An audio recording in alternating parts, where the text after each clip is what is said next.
বাংলাদেশে ২০২৪-এর আগস্টে শেখ হাসিনার পতনের দ্বিতীয় প্রতিষ্ঠা বার্ষিকী পালনে যেমন নানা ধরনের আয়োজন চলছে, ঠিক তেমনিভাবেই তারেক রহমান সরকার নির্বাচিত সরকার আসবার পর তার বয়স প্রায় ৬ মাস হতে চলেছে। এখন যে রাজনৈতিক পরিস্থিতিটা, আওয়ামী লীগকে বাদ রেখে এবং জামায়াতে ইসলামী, জাতীয় নাগরিক পার্টি, বিএনপির সমন্বয়ে যে সংসদ এবং বিএনপির যে সরকার, তারা কি যথেষ্ট গুছিয়ে বসতে পেরেছে? একটা স্থিতিশীলতা কি অবশেষে ২০২৪-এর আগস্টের পর বাংলাদেশের রাজনীতিতে, সমাজে এসেছে বলে বোধ করা যাচ্ছে? এই বার্ষিকীটি যখন অনুষ্ঠিত হতে যাচ্ছে ২০২৪-এর আগস্টের, তখন এই জুলাই প্রসঙ্গেও এত বেশি সমালোচনা মুখর কেন নানা পক্ষগুলো? এসব নিয়ে আলোচনায় আমার সঙ্গে যুক্ত হয়েছেন রাজনৈতিক বিশ্লেষক গোলাম মাওলা রনি। গোলাম মাওলা রনি, আপনাকে স্বাগত জানাই। রনি ভাই, আপনার সঙ্গে আমার তারেক রহমান সরকার যেদিন শপথ নিলেন তার পরদিনই সম্ভবত কথা হয়েছিল। এখন প্রায় ৬ মাস বয়স হতে চলেছে এই সরকারের। একটা স্থিতিশীলতা বোধ করতে পারেন কিনা, এবং ২০২৪-এর আগস্টেরও ২ বছর পূর্ণ হতে চলেছে। মানে এখন অবশেষে একটা মানে স্থিতিশীল ধারায় দেশ এগোচ্ছে এরকম বোধ করবার কোনো কারণ ঘটেছে কিনা? প্রথমত হলো যে সরকার সম্ভবত হুঁশ ফিরে পেয়েছে।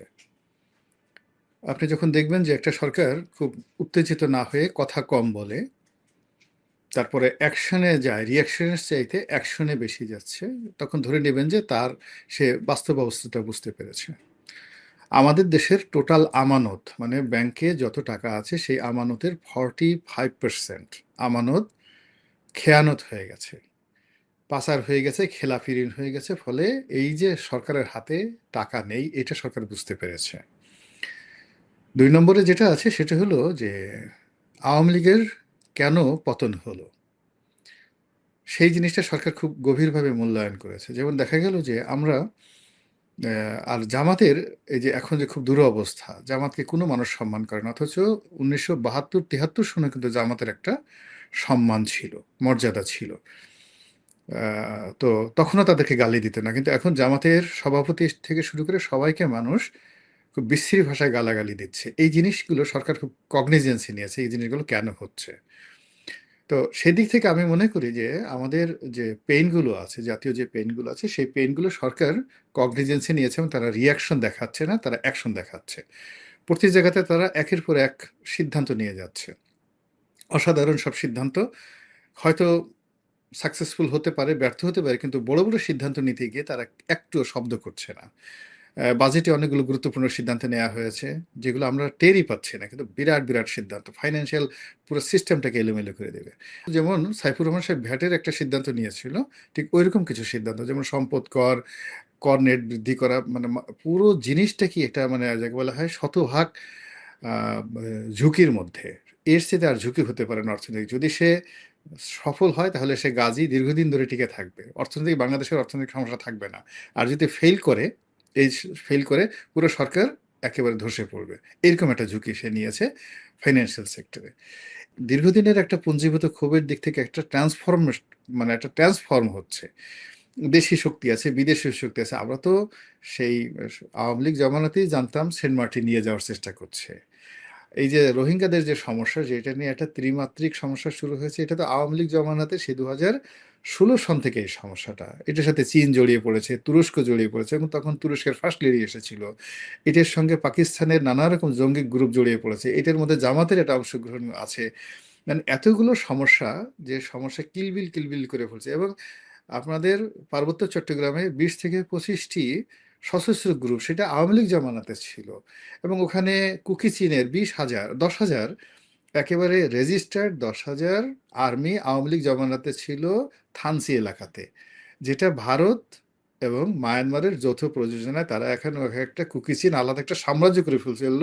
এবং এটা নিয়ে একটা আলাদা, আপনি গিয়ে দেখবেন ব্যাংকক ওদের ওয়েবসাইটে গিয়ে দেখেন, কুকি চীনের তারা বান্দরবন এবং ওই অঞ্চল নিয়ে আলাদা একটা রাজ্য করে, সংবিধান করে, পতাকা তৈরি করে তারা নিজেদের, মানে প্রাইম মিনিস্টার, সংসদ ঘোষণা করে বসে আছে।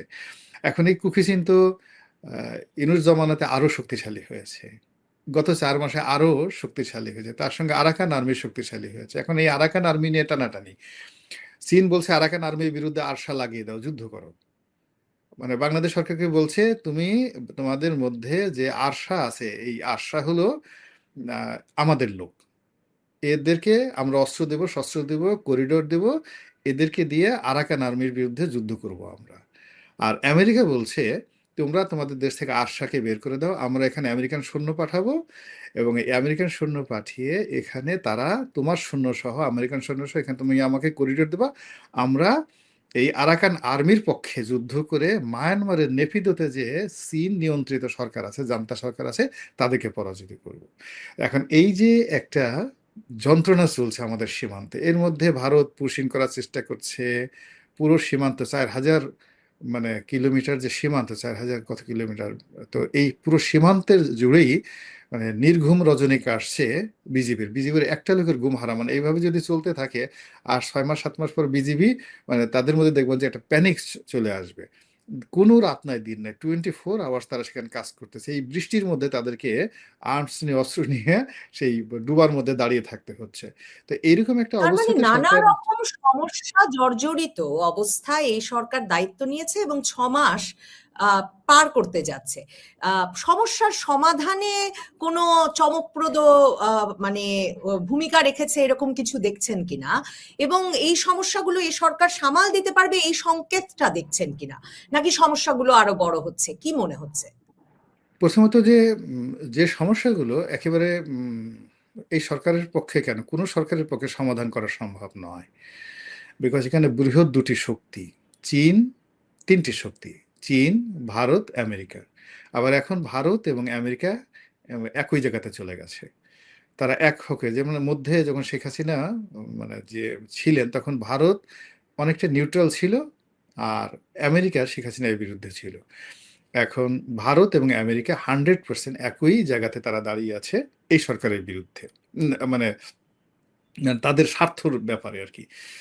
তো এখন আমেরিকা চাচ্ছে করিডর, ভারত চাচ্ছে শেখ হাসিনা এবং আওয়ামী লীগকে এই দেশে পুনর্বাসন করার জন্য, চীন চাচ্ছে, চীন মানে আপনি দেখেন কি রকম মানে একটা সরকারের জন্য মনে হয় চীন খুব ভালো, মানে বাংলাদেশ খুব ভালো করে জানে যে চীন শেখ হাসিনার সাথে নিয়মিত যোগাযোগ রক্ষা করছে, আওয়ামী লীগের সাথে যোগাযোগ রক্ষা করছে, আবার তাদের কাছে করিডোরও চাচ্ছে। তো এইরকম একটা অবস্থা আপনি যখন প্রতিটা মানুষই আপনি যখন শুনবেন, আপনার অবস্থা থেকে শুনবেন যে আপনি যার সঙ্গে ঘর করছেন, কথা বলছেন, সেই লোকটির অন্তর একদিকে, মন একদিকে, হাত পা একদিকে, তখন সেই অবস্থাটা মানসিক বিষণ্ণতা থাকে। ফলে এই সরকারের প্রতিটি মানুষ এখন বিষণ্ণ, মানে সে কাউকে বিশ্বাস করতে পারছে না, কারো কাছে যেতে পারছে না। তার নিজের ঘরের মধ্যে ডক্টর ইউনূসের লোক, তার ঘরের মধ্যে আমেরিকার লোক, তার প্রশাসনের মধ্যে ভারতের লোক, মানে সব মিলিয়ে যে হ্যাজার্ড অবস্থাতে, মানে আমি তো তারেক রহমান সাহেবকে মানে যে যেখানে আছে, আমি এই জিনিসগুলো জানতাম, আমাকে যদি মানে যাকে বলা হয় আমার মানে সারা দুনিয়ার বাদশাহী দেওয়া হতো, তবু আমি এই বাংলার সিংহাসনে বসতাম না। আমি ভীতু টাইপের মানুষ, এগুলো আমার সহ্য হতো না আর কি। মানে আমি এই যে জিনিসগুলো আমি জানি, যেখানে জনগণের আমানতের 45% লুট হয়ে গেছে, দেশের বাইরে পাচার হয়ে গেছে, ব্যাংক খেলাপি হয়ে গেছে, ঋণ খেলাপি হয়ে গেছে, অর্থাৎ প্রায় 8 লক্ষ কোটি টাকা খেলাপি ঋণ। How it is possible? আপনার 15 লক্ষ না 16 লক্ষ কোটি টাকা টোটাল আমানত, সব মিলে আমাদের ব্যাংকে টোটাল আমানত 16 লক্ষ কোটি টাকা। এর মধ্যে 8 লক্ষ কোটি টাকা আপনার নেই, এগুলো আদৌ আসবে না। ওই টাকাটা আপনি পাবেন কোত্থেকে বলেন? তারপরে আপনি যে ট্যাক্স আনবেন, আপনি 9,30,000 কোটি টাকার ট্যাক্স ধরেছেন। বড় জোর আমাদের যে ট্রেডিশনাল ট্যাক্স আছে 3 লক্ষ কোটি টাকা আয় হবে, নট মোর দ্যান দ্যাট। বিদেশ থেকে ধরা হয়েছে 2 লক্ষ কোটি টাকা, 3 আর 2 5 লক্ষ কোটি টাকা, বাকি 4 লক্ষ কোটি টাকা তারা ঝুঁকি নিছে, মানে বিভিন্ন সেক্টর থেকে তারা আদায় করবে, মোটরসাইকেল থেকে আদায় করবে, অটোরিকশা থেকে আদায় করবে, সম্পদ কর থেকে আদায় করবে।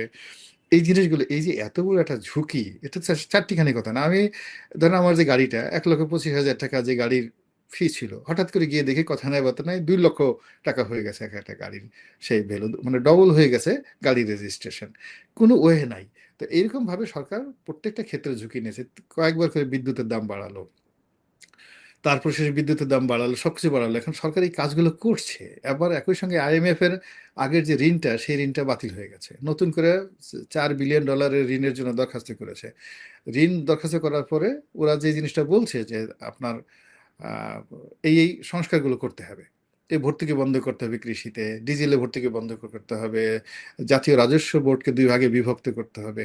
মানে এই অ্যাজ এ হোল সব মিলিয়ে আমরা যদি কেউ বলি খুব ভালো আছে, সেটা যেমন ঠিক না, আবার যে খুব মন্দ আছে তাও কিন্তু বলা যাবে না।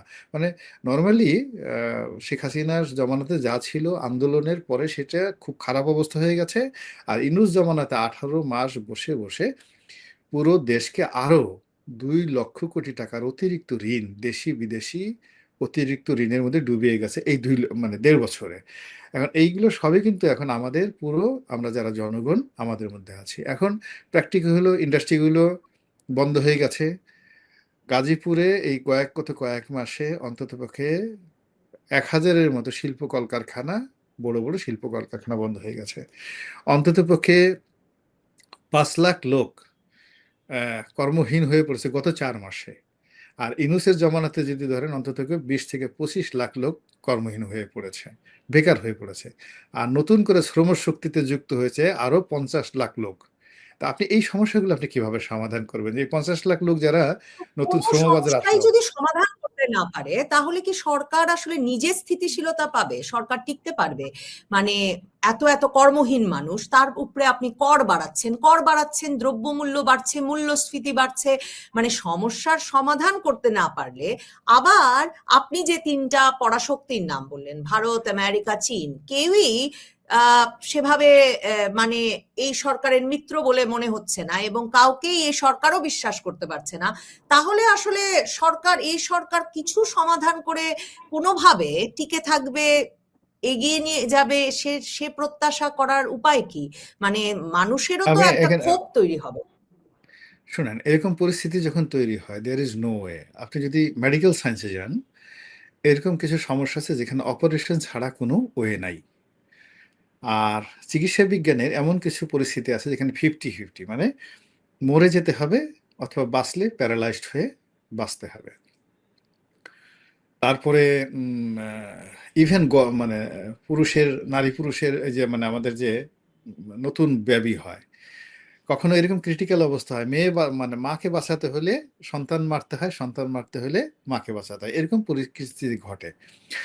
এখন রাজনীতিতে বাংলাদেশে যখন এরকম কোনো ঘটনা এখন যে অবস্থাতে চলছে, ঠিক সেম অবস্থা আফগানিস্তানে হয়েছিল এবং এখনো আছে।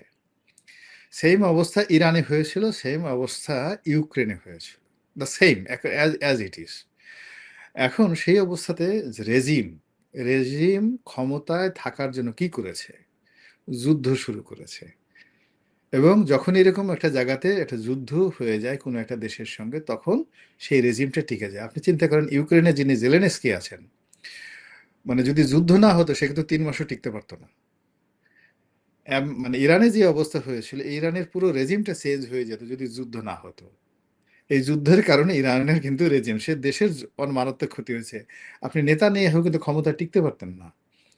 ফলে এই যে নেতানিয়াহু এবং মানে ইরান, আমরা দেখছি যুদ্ধ, কিন্তু ক্ষমতাসীনদের ক্ষমতা ধরে রাখার জন্য এটা কিন্তু তাদের কাছে একটা কৌশল ছিল। আবার যারা এইভাবে যুদ্ধ বাধাতে না পারে, আপনি আফ্রিকার দেশগুলোতে যান, রুয়ান্ডাতে যান, বুর্কিনা ফাসোতে যান, ওই যেই জায়গাগুলোতে আপনার গৃহযুদ্ধ হয়েছে বা এখনো হচ্ছে, কঙ্গোতে হচ্ছে, অ্যাঙ্গোলাতে হচ্ছে, সেখানে তারা প্রতিবেশীর সাথে যেখানে যুদ্ধ করতে না পেরেছে, পুরো জাতিকে ইউনিট করেছেন, তখন তারা নিজেরা যুদ্ধ করছে এবং এখনো করে যাচ্ছে, মানে গৃহযুদ্ধ। এবং আমাদের এই বাংলাদেশে মানে গৃহযুদ্ধেরও ইতিহাস আছে।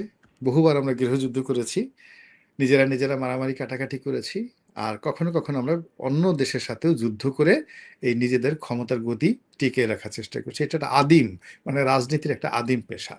ফলে আগামীতে কি হবে এটা নিয়ে মানে ইতিহাস মানে বারবার এটা পুনরাবৃত্তি ঘটবে। এখন কে দায়ী না দায়ী সেটা পরের ব্যাপার, কিন্তু সমাধান এখন পরিস্থিতি যে পর্যায়ে আসছে, এখান থেকে আসলে যদি আপনি নেতিবাচক অর্থে ধরেন, তাহলে ওই যে যেটা বললাম অন্যান্য দেশে যা কিছু হয়েছে, আর ইতিবাচক অর্থে যদি আপনি ধরেন, তাহলে সমস্ত রাজনৈতিক দলগুলো একত্র হয়ে যেটাকে বলা হয় রিকনসিলিয়েশন করে একটা জাতীয় ঐক্য না হওয়া পর্যন্ত, অন্ততপক্ষে এরকম একটা অবস্থাতে শুধুমাত্র অর্থনৈতিক যে দুরবস্থা মন্দা, এখান থেকে বের হতে আমাদের 10 বছর সময় লাগবে, রাজনীতির কথা বাদ, অন্য কোনো কিছু বাদ। এবং রাজনীতিতে আপনি দেখুন এখন এমন একটা অবস্থা হয়ে গেছে, শেখ হাসিনাকে গালি দিতে মানে এখন যে কোনো একটা সাধারণ রাস্তার ছেলে সে মনে করে শেখ হাসিনাকে সে গালি দিতে পারে এবং শেখ হাসিনা গালি খাওয়ার উপযুক্ত। আবার তারেক রহমান সাহেবকে, বেগম জিয়াকে গালি দেওয়ার ক্ষেত্রে, জামাতের আমিরকে গালি দেওয়ার ক্ষেত্রে এই যে আপনার রেসপেক্টের যে জায়গাটা, সেই জায়গাটা সম্পূর্ণ ধ্বংস হয়ে গেছে। ২ নম্বর হলো যে নেতাকে, এখন কিন্তু শেখ হাসিনা, তারেক জিয়া কেউ নেতা না। আমরা এই সোশ্যাল মিডিয়াতে যারা যত গালি দিতে পারি এবং যে যত অশ্লীল গালি দিতে পারি, সে হলো সবচেয়ে বড় নেতা। এবং এই যে সোশ্যাল মাধ্যমে, মানে সামাজিক গণমাধ্যমে যারা অশ্লীলতা ছড়াচ্ছেন, যারা বাজে কথা বলছেন, আপনি দেখবেন যে জনগণ এক পক্ষ তাদের বিরুদ্ধে চলে গেছে, আর এক পক্ষ তাদের পক্ষে দাঁড়িয়ে গেছে। এর মধ্যে কোনো নীতি নৈতিকতার কথা নাই, কোনো একটা কথা নেই। কেউ যদি এখানে মোটামুটি একটু ভালো কথা, নীতি নৈতিকতা, ধর্মের কথা বলতে আসে, তাকে ১০টা গালি দিয়ে সেই লোকটার একেবারে ঘরে উঠিয়ে দেয়। সে বলে যে, "বাবা গো, আমি জীবনে এর মধ্যে জড়াবো না।" তো এই যখন একটা অবস্থা আপনি তো হয়ে আসলে যায়, গভীর নেতিবাচক সম্ভাবনার কথা বলছেন, গভীর নেতিবাচক সম্ভাবনার কথা বলছেন, কারণ আপনি আফগানিস্তান, ইউক্রেনকে উদাহরণ হিসেবে সামনে আনছেন। তো এবং আপনি বলছেন ইরা যে একমাত্র ইরা উপায় ইরান ছিল এবং যদি একটা ইরান রাজনৈতিক, হ্যাঁ, ইরান এবং ইসরায়েলকেও সামনে ইরানের আনছি। উদাহরণেও যে রাজনৈতিক রিকনসিলিয়েশন যদি হতো তাহলে একটা সম্ভব ছিল। রিকনসিলিয়েশনের তো কোনো নমুনা দেখা যাচ্ছে না। বিএনপি না, আরো না। কঠোর অবস্থান নিচ্ছে। আমি একটু শেষ করি আওয়ামী লীগের বিষয়ে। কিন্তু অন্যদিকে আবার একটা ঐক্য তো আছে। মানে আপনি বলছেন বটে যে জামায়াতের যে কোনো সম্মান নাই, বিএনপি সেটা থেকেও শিক্ষা গ্রহণ করেছে। কিন্তু এই সংসদ, এই সরকার তো একরকমের একটা ভাগাভাগির সংসদ বটে। মানে জামায়াতে ইসলামী, জাতীয় নাগরিক পার্টি, বিএনপি একটা সমঝোতার মাধ্যমেই তো আওয়ামী লীগকে বাইরে রেখে নির্বাচনটা করেছে এবং বিএনপি সরকার গঠন করেছে। তাহলে মানে কি ধরন, মানে আওয়ামী লীগকে এনে রিকনসিলিয়েশনের কথা বলছেন? মানে প্রথমত হলো যে এখানে তো উম আওয়ামী লীগের যে প্রতিপক্ষ যদি আপনি ধরেন, দ্য রিয়াল প্রতিপক্ষ অনলি বিএনপি। জামাতও প্রতিপক্ষ নয়। It's a auxiliary force. তো এখন রিকনসিলিয়েশন যদি হয়, বিএনপির জন্য রিকনসিলিয়েশন হয়, তাহলে সেটা আওয়ামী লীগকে রিকনসিলিয়েট করতে হবে। এবং আওয়ামী লীগকে রিকনসিলিয়েট করতে হলে শেখ হাসিনাকে সহ করতে হবে। তাকে বাদ দিয়ে, এই শেখ পরিবারকে বাদ দিয়ে হবে না। যেভাবে শেখ হাসিনা প্রাণান্ত চেষ্টা করেছিলেন তারেক রহমান সাহেবকে বাদ দিয়ে তার স্ত্রী জুবাইদা রহমানকে সামনে এনে, এবং ওনার একান্ত আপনজনকেও তিনি বলেছেন এই কথা, আমি নিজে শুনেছি, যে ঠিক আছে, ওর রাজনীতি করার দরকারটা কি, জুবাইদা করুক, আমি যত রকম সহযোগিতা করার দরকার করব। কিন্তু সেটা তো হয়নি একই পরিবারের মধ্যে। আবার এখন যদি কেউ বলে যে না, পুতুলকে আনা হোক, ববিকে আনা হোক, ইভেন জয়কে আনা হোক, এটা হবে না যতদিন, as long as Sheikh Hasina আছেন। এখন রিকনসিলিয়েশন করলে শেখ হাসিনাকে দিয়ে করতে হবে। এখন শেখ হাসিনার প্রবলেমটা হলো কি, শেখ হাসিনার প্রবলেমটা হলো টিল নাও, আজকের দিন পর্যন্ত তিনি মনে করছেন শি ইজ ইন লেজার। তিনি এখন বাংলাদেশের প্রধানমন্ত্রী আছেন, দিল্লিতে আছেন, খুব মানে বিরতি নেওয়ার জন্য বা একটা ছুটি কাটানোর জন্য তিনি বাংলাদেশে গিয়ে টুস করে ঢুকে গিয়ে সিংহাসনে বসে পড়বেন। এই গেল এক। ২ নম্বর হলো যে তিনি ১৭টা বছরে একটা অন্যায় করেননি, এবং তার যত কাজগুলো আছে এই জাতির কল্যাণের জন্য তিনি কাজ করছেন। এটা তার শতভাগ বিশ্বাস জায়গা। আর এখানে আওয়ামী লীগের যারা লোকজন আর আওয়ামী লীগের বাইরে যারা লোকজন, তারা কেউ তাকে বুঝাতে পারছেন না যে এস আলম থেকে শুরু করে ব্যাংক ডাকাতি, তারপর শেষে সামিট গ্রুপ, বেক্সিমকো, এর মাধ্যমে যে স্ক্যামগুলো তৈরি হয়েছে, সেই স্ক্যামগুলো আওয়ামী লীগকে শেষ করে দিয়েছে। এবং আপনার যোগ্যতা নিয়ে, আপনার উন্নয়ন নিয়ে কারো কোনো কথা নাই, কিন্তু এই বিষয়গুলো শেখ হাসিনা বা কেউ কিন্তু স্বীকার করছে না এখনো পর্যন্ত। দেখা গেল যে এলিট গ্রুপ, যে অলিগার গ্রুপগুলো আওয়ামী লীগের সঙ্গে ছিল, সেই সেম অলিগার গ্রুপ কিন্তু আওয়ামী লীগকে ফাইন্যান্স করছে। আর এখন সরকারের সাথে যারা আছে তাদেরকে যা যা দেওয়ার, যাদেরকে কনভিন্স করা দরকার নিজেদের অস্তিত্ব বজায় রাখার জন্য, ঠিক সেম কাজটা তারা করছে।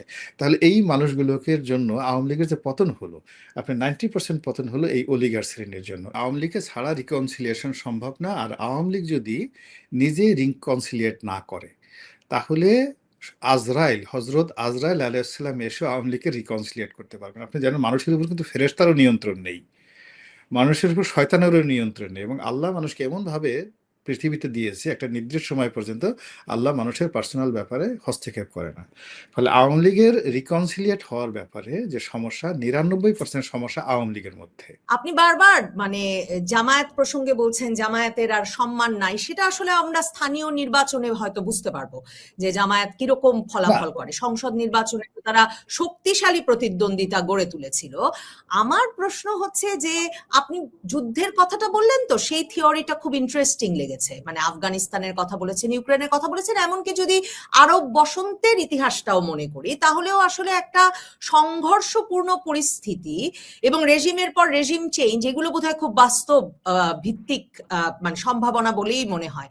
আপনার কাছে আমার প্রশ্ন যে এই যে সাম্প্রতিক সময় সাদা কালো পতাকা উঠছে, আবার দেখেন যে এনসিপি জুলাই পদযাত্রা শুরু করলো আর ককটেল বিস্ফোরণ ঘটে গেল এবং তারা বলছে যে এটা প্রশাসনের সহযোগিতায় ঘটেছে। বাংলাদেশে আবারও ফাতা কমান্ড নামে একটা নতুন জঙ্গি সংগঠনের সদস্য হিসেবে আটক করেছে পুলিশ। অন্যদিকে ইসরায়েলের রাষ্ট্রদূত ভারতবর্ষে বলছেন যে হামাস পর্যন্ত বাংলাদেশে একটা শেকড় গেড়েছে। মানে এসব গুলোকে আপনার সম্ভাবনার একটা সূত্র হিসেবে আপনি দেখেন কিনা? প্রথমত হলো যে অভিযোগগুলো করা হচ্ছে, এই অভিযোগগুলো আমার দৃষ্টিতে, আমি যেহেতু বাংলাদেশে আছি, only 10% is happening। মানে 10 ভাগ ঘটনা সত্য, বাস্তবতার ভিত্তি আছে, বাকি 90% এগুলো দেশি এবং বিদেশি যারা লোক তাদের স্বার্থে এটাকে ব্যবহার করছে। সেটা জঙ্গি নাটক বলেন, পতাকা বলেন, বোমাবাজি বলেন, যা কিছু বলেন, এটার 10 ভাগ অস্তিত্ব আছে, 99 ভাগ তৈরি করা হয়েছে একটা দুর্ঘটনা ঘটানোর জন্য। এটা হলো আমার এই ব্যাপারে প্রেডিকশন। তার মানে দুর্ঘটনা ঘটানোর জন্য এই প্রস্তুতিগুলো নেওয়া হচ্ছে। আর জামায়াতে ইসলামী, জাতীয় নাগরিক পার্টি, বিএনপির ঐক্যটাকে কিভাবে দেখছেন? মানে সেটা মানে কি মনে হচ্ছে একটু নড়বড়ে হয়ে গেছে? না, নড়বড়ে হয়নি। এদের মানে ডক্টর মোহাম্মদ ইউনূস, বিএনপি এবং জামাত, তাদের সঙ্গে একটা চমৎকার সম্পর্ক আগেও যেভাবে ছিল টিল নাও, আজকে পর্যন্ত আছে, ইনক্লুডিং এনসিপি। আর বাকি এর বাইরে, সম্পর্কের বাইরে যেটা দেখছেন, এটা জাস্ট অভিনয় আমার দৃষ্টিতে। এখানে নড়বড়ে যেটা হয়ে গেছে সেটা হলো এদের পেছনের যে সূত্রগুলো, যেমন এদের পিছনে তুরস্ক ছিল, এদের পিছনে আমেরিকা ছিল, এদের পিছনে আইএসআই ছিল, এদের পিছনে চীন ছিল। ঠিক সেই জায়গাগুলো এখন ফ্লাকচুয়েট হয়ে গেছে। সেই জায়গাগুলো মানে পাওয়ার সাপ্লাইটা, সমর্থনটা, নৈতিক যে সমর্থনটা, এই জিনিসগুলো এক্সক্লুসিভলি নেই এখন আর। এটা হলো আমার একান্ত ব্যক্তিগতভাবে একটা প্রেডিকশন। সে কারণেই হয়তো পরিস্থিতিটা কোন দিকে এখনই যাবে সেটা বলাটা হয়তো এক বলা যাচ্ছে রকমের না। মুশকিলও হয়ে পড়ে। জি। অসংখ্য ধন্যবাদ গোলাম মোয়াল্লা রনি, ধন্যবাদ দর্শক যারা